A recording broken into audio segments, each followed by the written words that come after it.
Shalom. Kesempatan kali ini kita akan membahas mengenai meneduhkan badai bagian yang kedua. Dalam hal menghadapi sakit penyakit dan wabah seperti COVID-19, bagaimana GBI sebagai gereja Pentakosta memahami kesembuhan ilahi? Salah satu butir pengakuan iman GBI berbunyi, kesembuhan ilahi tersedia dalam korban penebusan Yesus untuk semua orang yang percaya. GBI percaya Roh Kudus yang memakai para murid Yesus di Kisah Para Rasul adalah Roh Kudus yang sama yang sekarang memakai murid Yesus pada zaman now untuk membawa kesembuhan ilahi kepada orang sakit. Ada beberapa penyebab mengapa seseorang tidak disembuhkan secara ilahi. Lebih lengkap dapat saudara baca melalui artikel link di caption video ini. Dr. French Arrington dalam bukunya Doktrin Kristen Perspektif Pentakosta menjelaskan, baik Alkitab maupun pengalaman tidak mendukung pernyataan bahwa mereka akan disembuhkan dalam setiap situasi. Dari sisi manusia, kekurangan iman menjadi suatu faktor. Dari sisi Allah adalah berkuasanya kebijakan dan kehendak Allah. Saat ini Allah masih menyembuhkan orang sakit. Tetapi penyembuhan sekarang bukan puncak penyembuhan atau penyembuhan tertinggi. Puncak pembebasan kita selaku orang percaya dalam Kristus terjadi pada kehidupan mendatang. Penyembuhan saat ini adalah suatu tanda dan pencicipan lebih dulu akan penebusan tubuh kita di masa depan. Penebusan kita saat ini hanya sebagian dan penyakit masih terus terjadi. Tetapi apabila Kristus datang kembali, penderitaan, penyakit, keluhan, dan kematian akan berhenti selamanya terhadap orang-orang yang telah ditebus. Bagaimana seharusnya respon orang percaya ketika kesembuhan tidak terjadi pada dirinya? Ikuti apa yang Paulus lakukan. Ia menerima bahwa duri dalam dagingnya yang dapat dikatakan sebagai penyakit dengan hati yang rela, meski Tuhan tidak memberi penjelasan atas semuanya itu. Bahkan ketika Paulus tidak dapat memahami cara kerja Tuhan, ia meresponinya dengan sebuah pengagungan. Oh, alangkah dalamnya kekayaan, hikmat, dan pengetahuan Allah. Sungguh tak terselidiki keputusan-keputusannya, dan sungguh tak terselami jalan-jalannya. Sebab siapakah yang mengetahui pikiran Tuhan? Atau siapakah yang pernah menjadi penasihatnya? Atau siapakah yang pernah memberikan kepadanya sehingga ia harus menggantikannya? Sebab segala sesuatu adalah dari Dia, dan oleh Dia, dan kepada Dia, bagi Dialah kemuliaan sampai selama-lamanya. Ketidakmengertian kita akan pikiran Allah justru membuat kita lebih dalam menyembahnya. Dr. French Arrington menjelaskan dalam textbook Doktrin Kristen Perspektif Pentakosta demikian. Untuk melihat Allah yang hanya bekerja melalui penyembuhan-penyembuhan luar biasa, membuat batasan palsu terhadap kuasa Allah. Segala sesuatu yang baik berasal dari Allah. Pengetahuan medis dan keterampilan para dokter dan perawat adalah dari tangan Allah yang beranugerah. Allah berkarya melalui sarana-sarana, baik yang alami maupun supranatural. Dia berkarya dalam menanggapi iman dan doa umatnya. Dia juga melakukan penyembuhan melalui para dokter dan perawat. Kita harus menggunakan diri kita akan sarana-sarana apapun untuk sarana-sarana penyembuhan yang telah diberikan Allah. Doa dan pengurapan minyak memiliki tempatnya sendiri, tetapi doa dan pengobatan medis tidak saling bertentangan. Keuntungan doa penyembuhan dan pengetahuan medis mengalir dari Allah yang sama. Bagi GBI, kesembuhan ilahi adalah salah satu bentuk berkat keselamatan. Keselamatan manusia, itulah yang terpenting.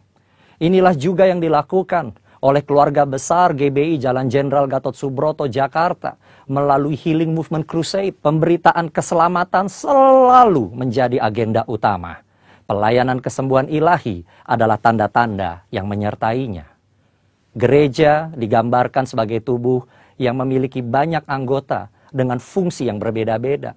Tiap insan gereja dan hamba Tuhan diharapkan memberikan kontribusi bagi masyarakat sesuai karunia masing-masing, khususnya dalam menghadapi wabah seperti COVID-19. Dan yang paling penting, Nyatakan kehendak Tuhan agar badai COVID-19 dapat berhenti atau menurun dampaknya. Dalam tuntunan Roh Kudus dan dalam nama Yesus, badai COVID-19 dihardik agar diam, tidak lagi mengakibatkan jatuhnya korban. Kuasa Tuhan akan dinyatakan dan banyak orang akan diselamatkan.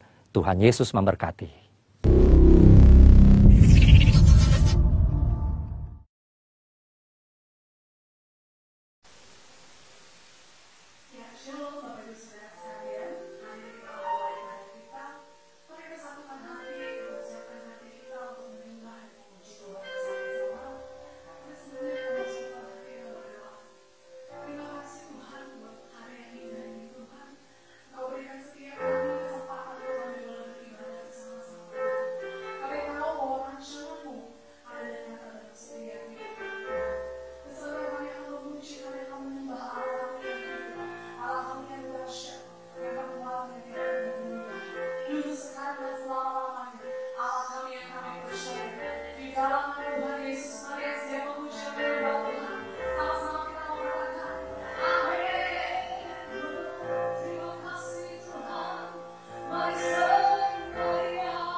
pekerjaan-Mu dalam hidup kami.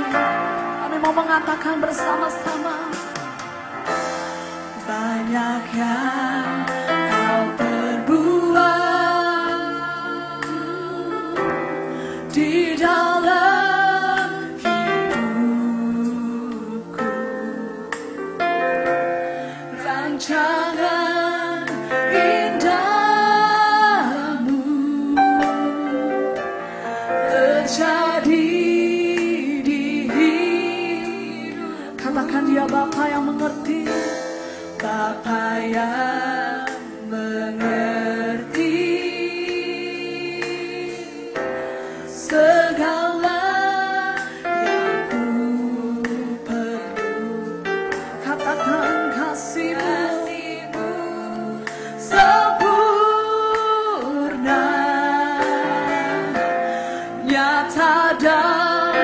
dalam hidup. Kami angkat suara kami, angkat hati kami. Ku bersyukur Bapa, ku bersyukur Tuhan, buat segala kasih, segala kebaikan-Mu, buat kasih setiamu di dalam hidupku. Ku bersyukur, kami bersyukur.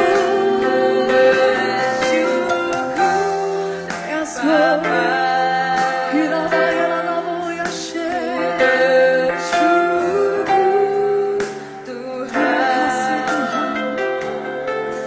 Buat kasih setiamu di dalam hidupku. Ku bersyukur, sekali lagi ku bersyukur, bersyukur. Yes, Lord, ini sembah pujian kami.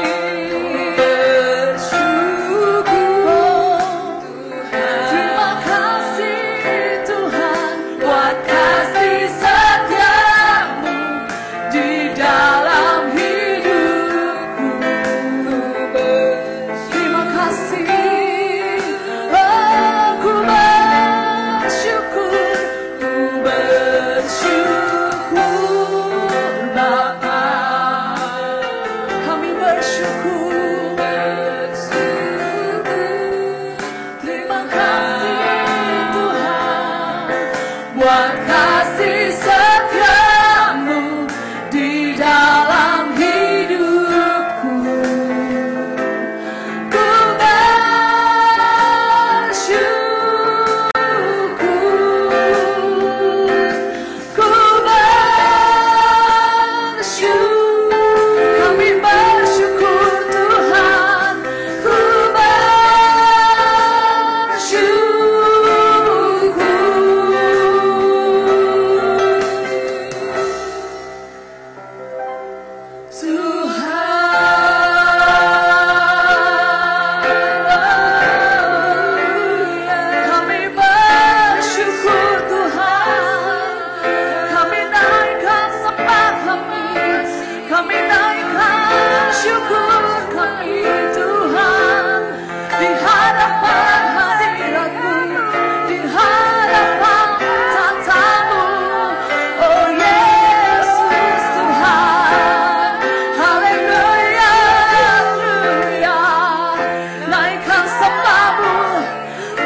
Syukurmu, naikkan sembah syukurmu. Oh, katakan Dia baik, Dia baik. Oh, lalabaya syukira lalabaya lalabo. Kau baik Tuhan, Kau sungguh baik. Dilabaya lalabaya se. Terima kasih Tuhan. Terima kasih Bapa, buat kasih setiamu, buat kebaikan-Mu Tuhan. Oh, kami bersyukur, kami bersyukur Tuhan. Oh, ralabaya shiralabo ralabo. Haleluya, haleluya, haleluya. Kuralabaya lalabaya shikila lalabaya lalabaya lalabaya. Oh, kiralabaya shindara lalabaya se. Setiap hari kami mau tetap mengatakan Engkau baik Tuhan. Engkau sangat baik dalam hidup kami Tuhan. Shiralabaya lalabaya se. Oh, You are good, Lord. You are good to me, Lord. We wanna sing, come on. You are good. In the morning I sing, You are good.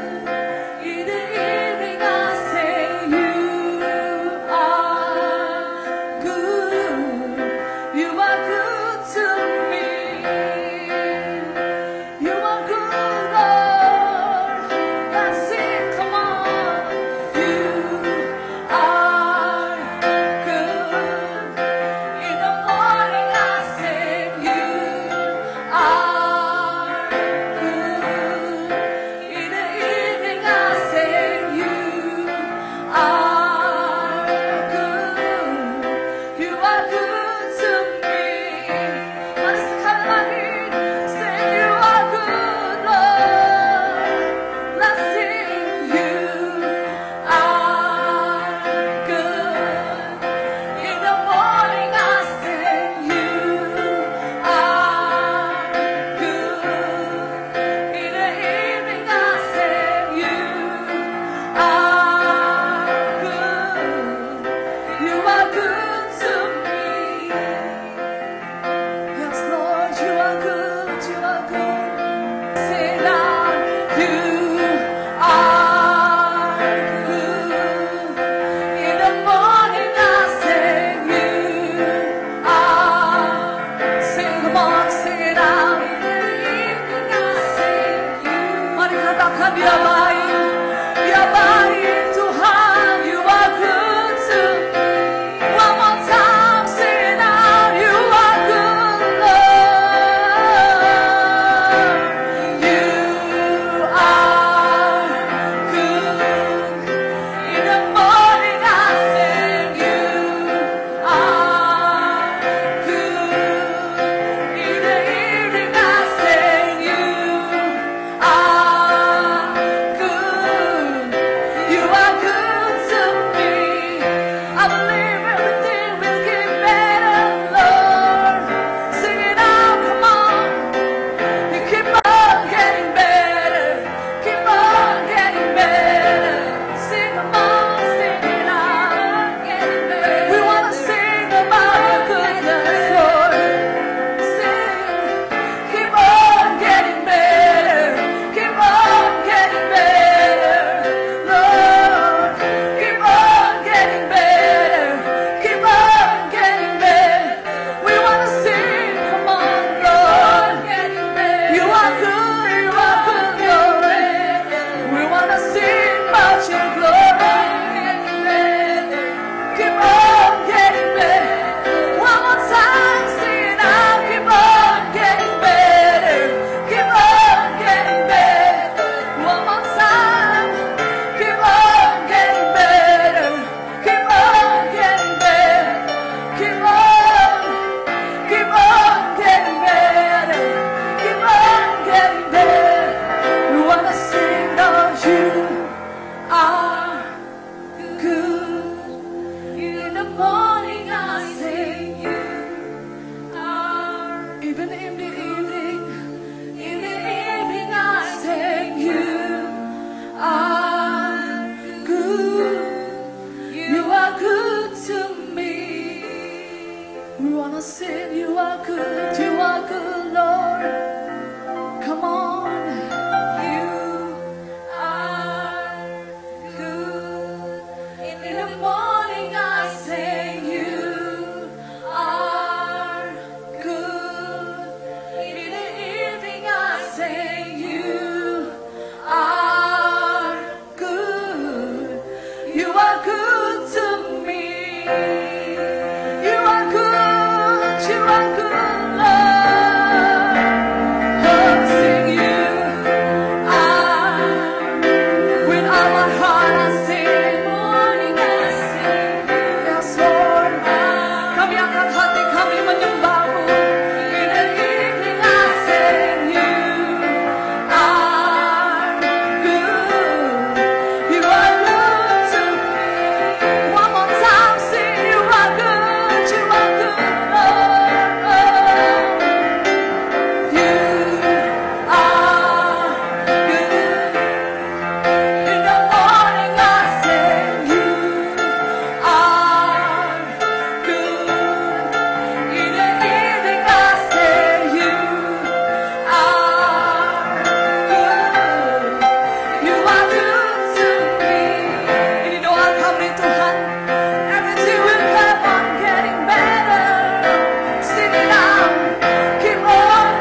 You are here, Lord.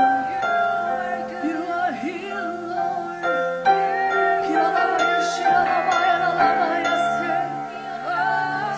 Oh, we want to sing about your goodness, Lord. Kami mau menyanyikan kebaikan-Mu, Tuhan. Kami mau menyanyikan kebaikan-Mu. Oh,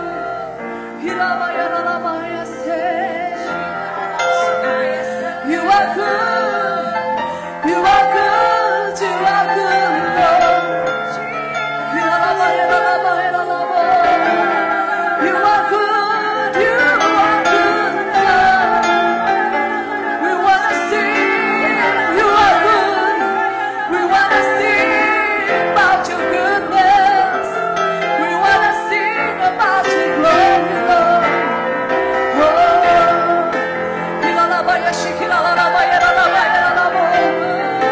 I will sing for your love. I will sing for your goodness. Kami nyanyikan kebaikan-Mu, Tuhan.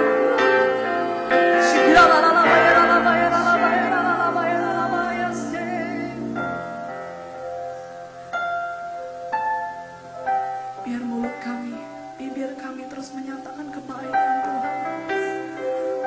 Lewat apa yang terjadi, hal yang baik, kami mau mengatakan Tuhan baik.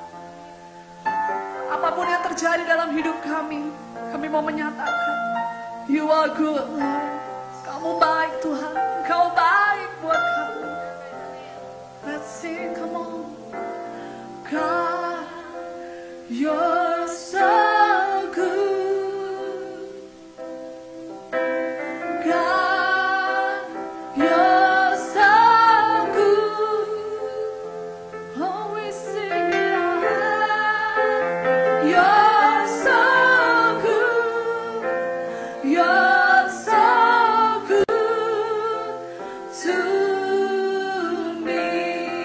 Dengan segenap hati katakan, God, you're so good. Hallelujah. Yes. Dari hatimu nyatakan Dia baik. God, you're so good. You're so good to. Come on, sing it out.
saudara.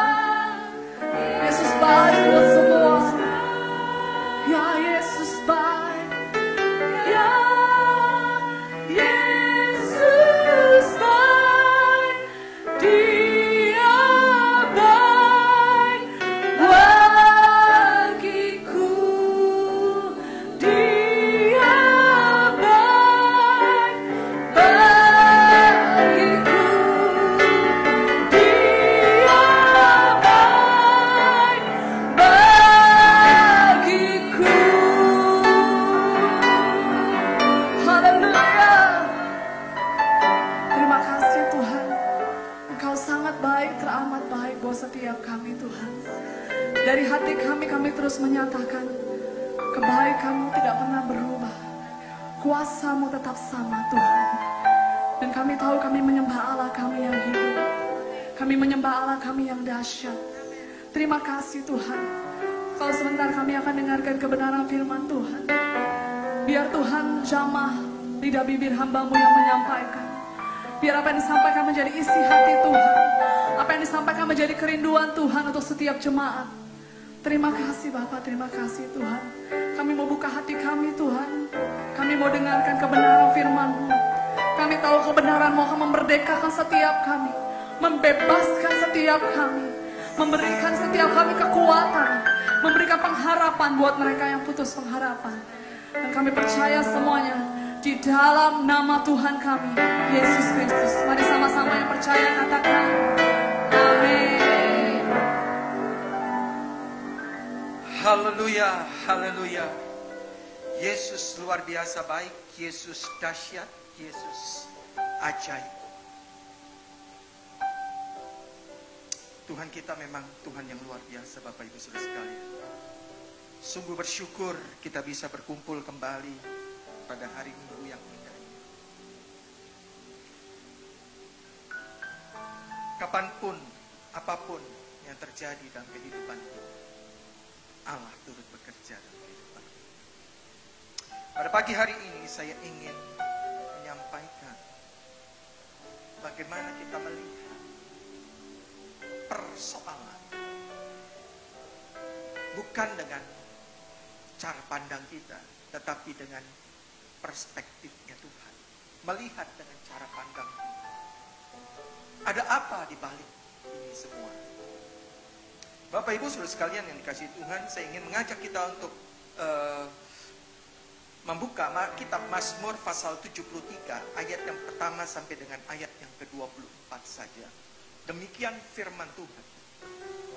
Mazmur Asaf, sesungguhnya Allah itu baik bagi mereka yang tulus hatinya, bagi mereka yang bersih hatinya. Tetapi aku sedikit lagi, maka kakiku terpeleset. Nyaris aku tergelincir, sebab aku cemburu kepada pembual-pembual. Kalau aku melihat kemujuran orang fasik, sebab kesakitan tidak ada pada mereka, sehat dan gemuk tubuh mereka. Mereka tidak mengalami kesusahan manusia, dan mereka tidak kena tulah seperti orang lain. Sebab itu mereka berkalungkan kecongkakan dan berpakaian kekerasan. Karena kegemukan, kesalahan mereka menyolok, hati mereka meluap-luap dengan sangkaan. Mereka menyindir dan mengata-ngatain dengan jahatnya. Hal pemerasan dibicarakan mereka dengan tinggi hati. Mereka membuka mulut melawan langit dan lidah mereka membual di bumi. Sebab itu orang-orang berbalik kepada mereka, mendapatkan mereka seperti air yang berlimpah-limpah.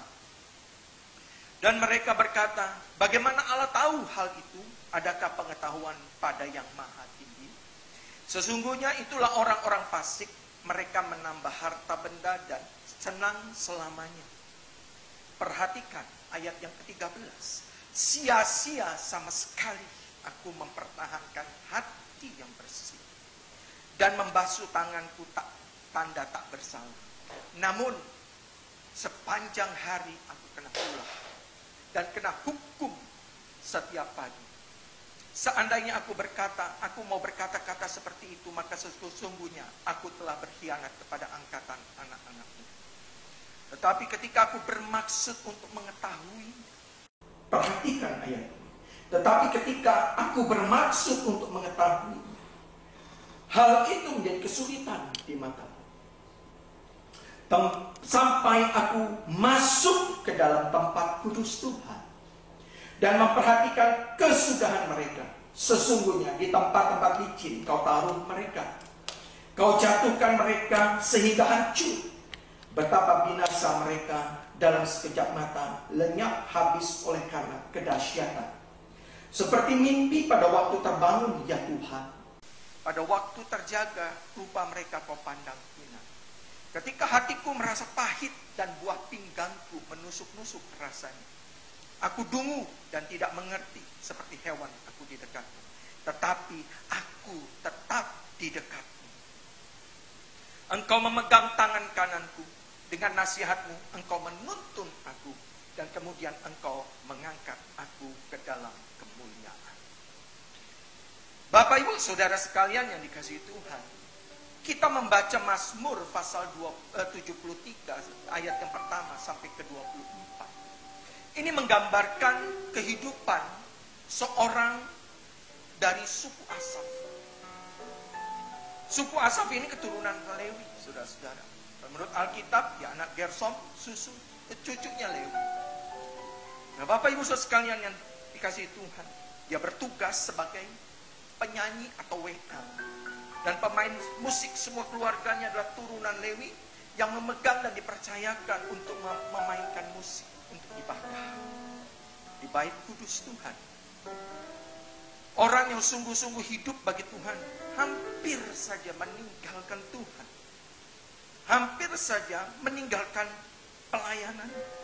Karena apa? Karena dia kecewa melihat realita dunia ini. Perbedaan-perbedaan kehidupan yang perbedaan kehidupan dari orang yang sungguh-sungguh melayani dan orang yang tidak melayani. Orang yang tidak sungguh-sungguh dengan Tuhan, bahkan tidak bertuhan, kehidupannya itu lebih baik. Mereka hidup tidak ada masalah.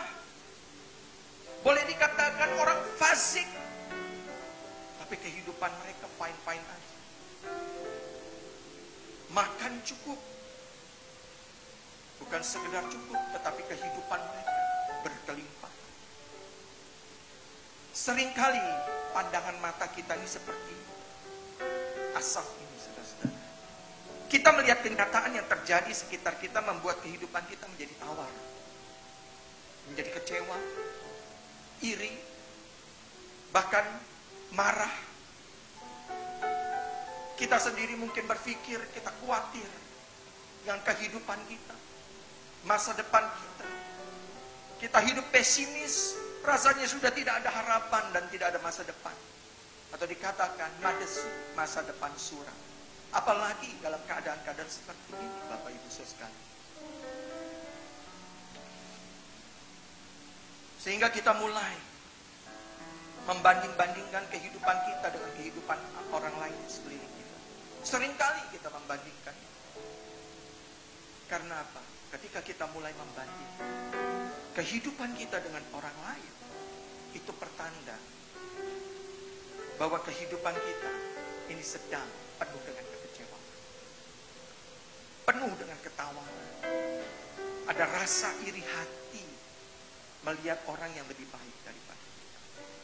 Saya tidak sedikit mendengar, saudara-saudara, keluhan-keluhan atau sungutan-sungutan yang dilontarkan dari lidah bibir orang-orang percaya, anak-anak Tuhan, mengenai ketimpangan-ketimpangan, mengenai ketidakadilan, mengenai kesulitan-kesulitan hidup, apalagi saat-saat seperti sekarang, COVID-19.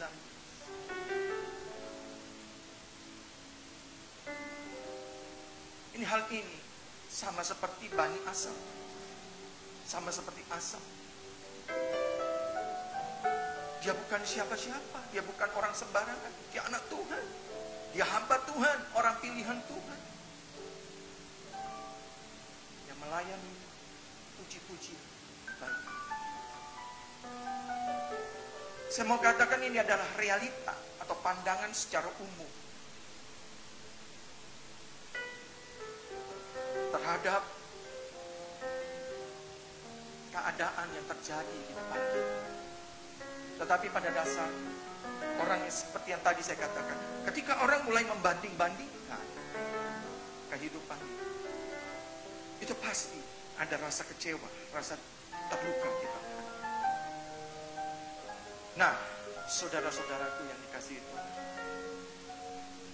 bagaimana cara kita melihat atau memandang, itu akan mempengaruhi hati kita dan pikiran kita. Dan pada akhirnya akan menghasilkan apa yang terlontar atau keluar dari mulut kita terhadap apa yang sedang terjadi atau kita alami. Bapak Ibu saudara sekalian yang dikasihi Tuhan, hal ini akan memberikan pengaruh yang negatif dalam kehidupan seseorang, dan pada akhirnya akan membawa ketidakbaikan dalam kehidupan kita sendiri secara pribadi, maupun itu dapat berdampak kepada orang-orang sekeliling. Pada pagi hari ini kita mau belajar bagaimana caranya kita menghadapi tantangan hidup dan keadaan saat ini yang ada di depan kita. Kita mau belajar saat ini bagaimana kita memakai perspektifnya Tuhan, atau kita melihat apa yang di depan kita itu melalui kacamatanya Tuhan. Tentunya sesuai dengan kebenaran firman Tuhan.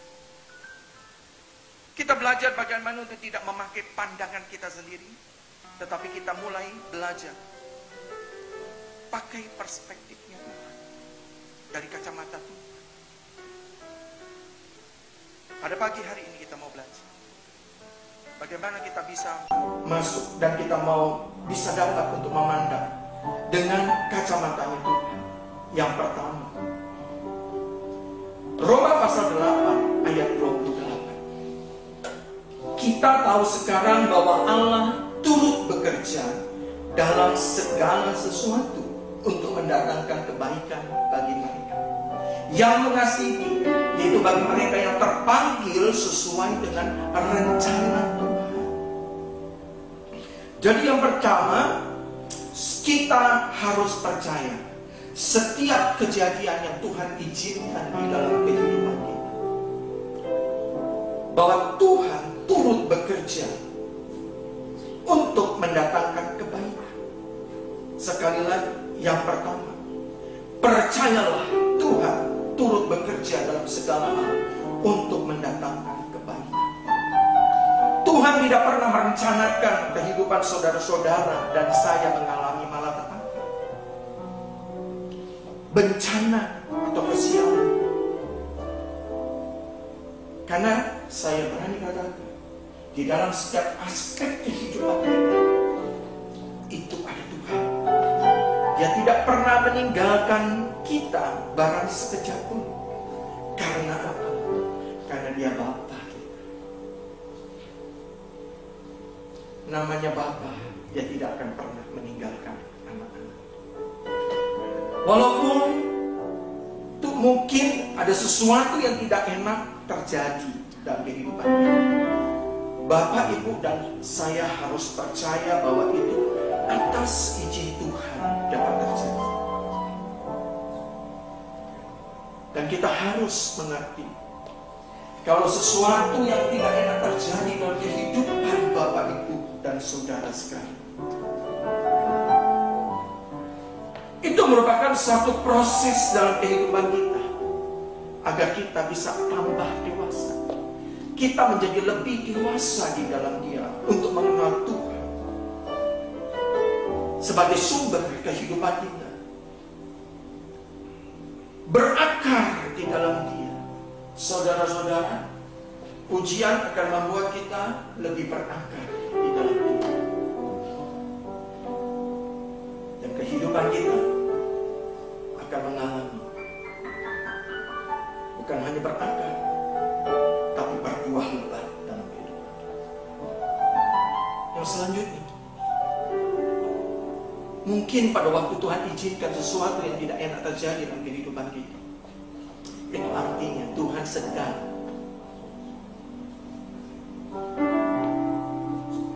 atau berupaya saudara-saudara dan saya kudus kembali. Mazmur 37 ayat 23 sampai 24 berkata demikian. Orang percaya yang jatuh tidak akan sampai tergeletak, sebab Tuhan menopang tangannya. Bapak Ibu Saudara sekalian yang dikasihi Tuhan,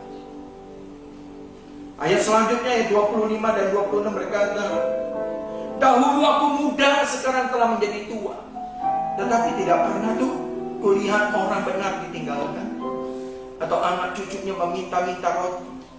Tiap hari ia menaruh belas kasihan dan memberikan pinjaman. Anak cucunya menjadi. Wow, saudara-saudara, ini satu janji Tuhan dan bukti bahwa kita tidak akan pernah ditinggalkan. Haleluya. Yang kedua, 1 Korintus pasal yang ketiga ayat yang ketiga.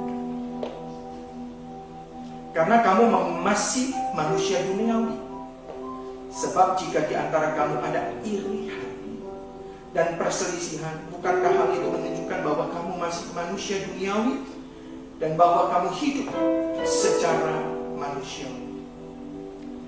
Saya lebih suka membaca dari ayat terjemahan lama. Ya saudara-saudara, yang kita baca tadi terjemahan baru. 1 Korintus pasal 3 ayat 3. Demikian firman Tuhan. Sebab kamu lagi di dalam tabiat duniawi. Karena jikalau ada dengki dan pertengkaran di antara kamu, bukankah kamu di dalam tabiat duniawi serta melakukan secara cara orang dunia? Wow, saudara-saudara. Untuk dapat kita memakai kacamata Tuhan menghadapi segala masalah di dalam kehidupan kita, miliki hati yang murni. Amin. Karena firman Tuhan katakan, jikalau ada dengki dan pertengkaran di antara kamu, itu menunjukkan bahwa kita masih memiliki tabiat-tabiat atau sifat-sifat, karakter-karakter dunia yang sulit untuk sulit ditegur atau menerima kenyataan. Tetapi ketika kita memiliki hati yang murni, maka hati yang murni itu gampang diajar, gampang ditegur, mudah untuk dibentuk, saudara-saudaraku yang dikasih Tuhan. Untuk itu, dari poin yang kedua ini, memiliki hati yang murni, mari kita bereskan hati kita. Kalau ada hal-hal yang menghambat hubungan kita dengan Tuhan, karena hati itu sumber kehidupan. Ketika hati bermasalah,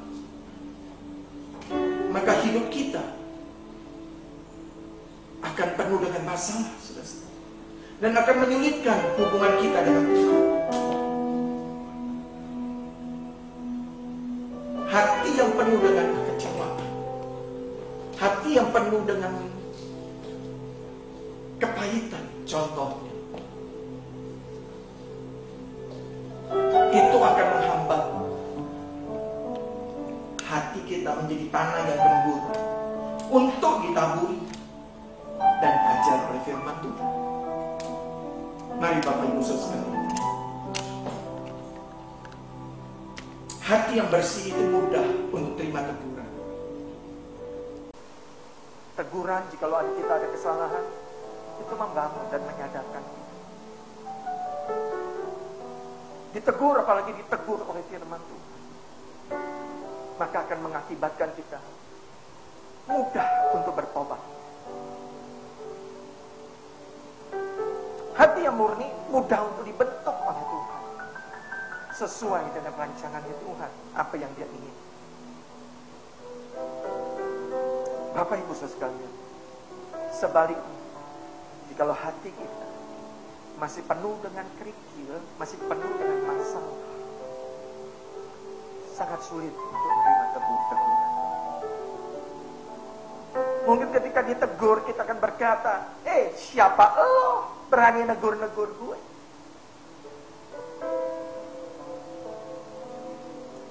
Sampai Tuhan pun akan sulit untuk membentuk kita, mengajar. Orang yang bermasalah, dia tidak akan mudah dan menerima dengan gampang kesulitan yang sedang terjadi hari-hari. Hati yang penuh dengan kepahitan, saudara-saudara. Hati yang bermasalah itu tidak akan mudah melihat dan menerima keadaan seperti saat ini. Apalagi kalau menerima ketidakadilan, ujian dalam hidup. Hati yang bermasalah akan menjadi penghambat hubungan kita dengan Tuhan. Hati yang penuh dengan kerikil akan menjadi tanah yang gersang, kering untuk menerima taburan dan ajaran firman Tuhan. Sebaliknya, hati yang bermasalah itu akan menjadi tanah yang subur, saya katakan, untuk menerima hal-hal yang bersifat duniawi. Mudah untuk ditaburi dengan kebencian, mudah ditaburi dengan hal-hal yang tidak baik, mudah untuk marah, mudah untuk dendam. Bukankah hal-hal itu terjadi saat-saat kita banyak mendengar, kita banyak melihat di sosmed, semua orang penuh cacian, penuh marah. Itu bertanda hati mereka yang mengeluarkan cacian itu bermasalah. Bapak Ibu saudara sekalian, dapat kita masuk atau memakai kacamata Tuhan, bereskan hati. Yang ketiga, Mazmur pasal 73 ayat yang ke-16 dan ke-17. Ini yang terjadi dalam kehidupan Asaf. Ketika dia ingin memperoleh pengertian sendiri tentang keadaan sekeliling, tentang ketidakadilan, tentang ketimpangan, tentang orang-orang yang berbuat fasik tetapi mereka hidup dalam kesenangan, tidak pernah kekurangan, bahkan berkelimpahan, dan orang-orang banyak datang kepada mereka, banyak dipuji, banyak disanjung. Dia katakan gini, ayat yang ke-16 dari Mazmur pasal 73 dan ayat 16 dan 17. Tetapi ketika aku bermaksud untuk mengetahui, hal itu menjadi apa? Kesulitan. Ayat 17, ini kunci. Sampai aku masuk ke dalam tempat kudus Allah dan memperhatikan kesudahan mereka. Wow. Asaf berkata, waktu aku ingin mengetahui dengan kekuatanku, dengan mata kepalaku sendiri, dengan pemikiranku, dengan pengalamanku, itu menjadi suatu kesulitan. Bahkan hatiku semakin sakit. Tetapi sampai aku di tempat kudus Tuhan, tempat kudus Tuhan adalah berada dalam hadirat Tuhan. Amin. Waktu dia sampai ke tempat kudus Tuhan, dia berjumpa dengan Tuhan, maka dia mulai bisa memperhatikan ending dari semuanya itu. Dia katakan, memperhatikan kesudahan mereka. Bapak Ibu saudara sekalian, kasih poin yang ketiga. supaya kita bisa masuk dengan kacamata Tuhan, melihat dengan perspektifnya Tuhan, masuk hadirat Tuhan dan tinggal tenang. Amin. Yesaya 30 ayat 15 berkata demikian. Sebab beginilah firman Tuhan Allah yang Maha Kudus, Allah Israel. Dengan bertobat dan tinggal diam, kamu akan diselamatkan. Dan dalam tinggal tenang, garis bawahi, dan percaya terletak kekuatan. Amin, saudara-saudara.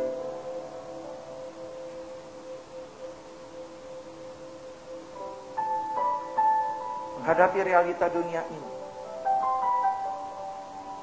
apa yang tadi sudah saya sebutkan, kejahatan, ketidakadilan, godaan.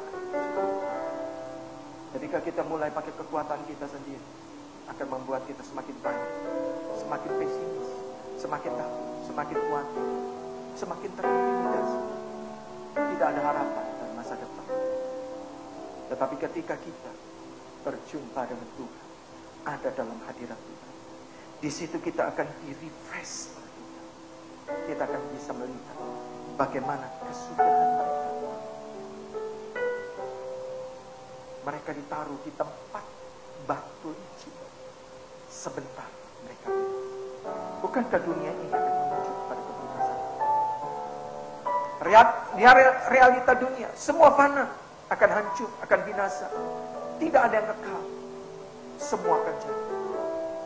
Demikian juga apa yang kita lihat, tinggal tunggu waktu. Di dalam 2 Korintus pasal 5 ayat yang ke-7. Sebab hidup kami ini adalah hidup karena percaya, bukan karena melihat. Jangan percaya dengan apa yang kita lihat di depan kita. Itu manipulasi daripada dunia. Tetapi kita harus percaya pada firman Tuhan. 2 Korintus pasal 4 ayat 18 dikatakan demikian. Sebab kami tidak memperhatikan yang kelihatan, melainkan yang tak kelihatan. Karena yang kelihatan itu sementara, sedangkan yang tidak kelihatan adalah kekal. Haleluya. Untuk bisa kita pakai perspektifnya Allah dari kacamata, kita harus percaya akan janji-janjinya Tuhan. Karena yang tidak kelihatan, yang belum terlihat, tetapi itu janji Tuhan, itu yang kekal. Saya teringat dengan beberapa bait dari lagu Waymaker. Di situ dikatakan, even when I don't see you working, you never stop. You never stop working. Even when I don't feel it, you working. You never stop. You never stop working. Wow, kita nggak lihat, kita tidak melihat, tapi Tuhan tetap bekerja untuk mendatangkan kebaikan bagi kita. Haleluya! Jadi apapun yang kita hadapi, percayalah Tuhan ada dalam setiap kehidupan saudara-saudara dan saya. Dia tidak akan pernah melupakan saudara-saudara untuk merancangkan yang terbaik bagi kita. Orang-orang pilihan bagi masa depan saudara-saudara saya. Sekali lagi saya mau katakan, apapun yang terjadi dalam kehidupan kita, coba kita memakai kacamata Tuhan. Bagaimana caranya kita dapat memakai kacamata Tuhan? Yang pertama, percaya bahwa Tuhan turut bekerja dalam segala kehidupan saudara-saudara, segala hal untuk mendatangkan kebaikan. Yang kedua, miliki hati yang murni, bereskan semua hati, masalah hati, agar supaya gampang diajar, ditegur, ditaburi oleh firman Tuhan dan dibentuk. Yang ketiga, masuk dalam hadirat Tuhan dan tinggal tenang. Karena di dalam tinggal tenang, disitulah kekuatan awal dari kemenangan. Amin. Mari kita mau bangkit berdiri semua. Kita mau nyanyikan lagu Waymaker.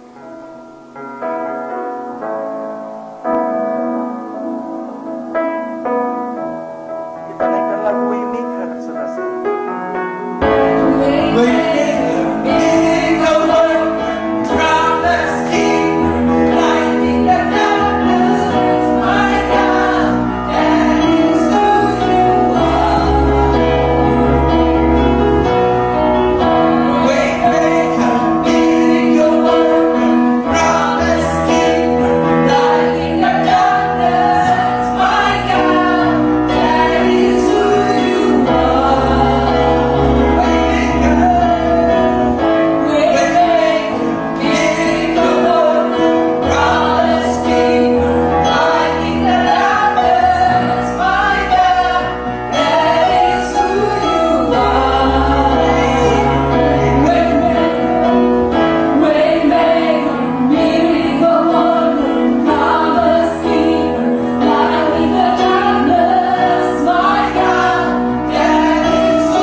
Sekalipun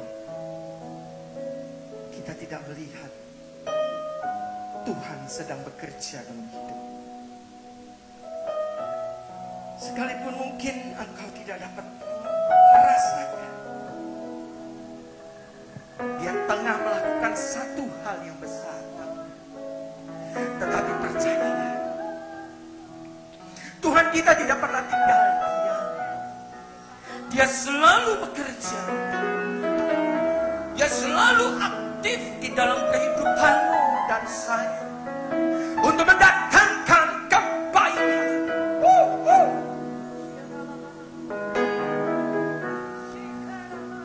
Tinggalkan kacamatamu yang membuat engkau semakin terpuruk. Cara pandangmu, pakai cara pandang Tuhan saat-saat itu. Maka akan membawa satu semangat baru. Ada rasa optimis dalam hidup. Kepercayaan bahwa Tuhan sedang mengerjakan sesuatu dalam hidup. Saya mau berdoa bagi saudara-saudara yang hari-hari ini pesimis, yang hari-hari ini sudah putus asa, yang hari-hari merasa tinggal di dalam lembah kegelapan, yang hari-hari ini merasakan bahwa engkau ada di dalam padang gurun. Saya mau katakan, tinggalkan cara pandang duniawi, pakai kacamata Tuhan, pakai perspektif Tuhan. Itu akan membawa engkau pada satu pengharapan yang baru. Jangan iri, jangan merasa jealous dalam hidup, cemburu akan keberhasilan orang-orang fasik. Jangan. Selama engkau hidup benar, engkau ada di dalam rancangan dan rencananya Tuhan. Tuhan akan mempersiapkan satu masa depan yang penuh dengan harapan. Ini kita sedang masuk masa-masa proses pendewasaan.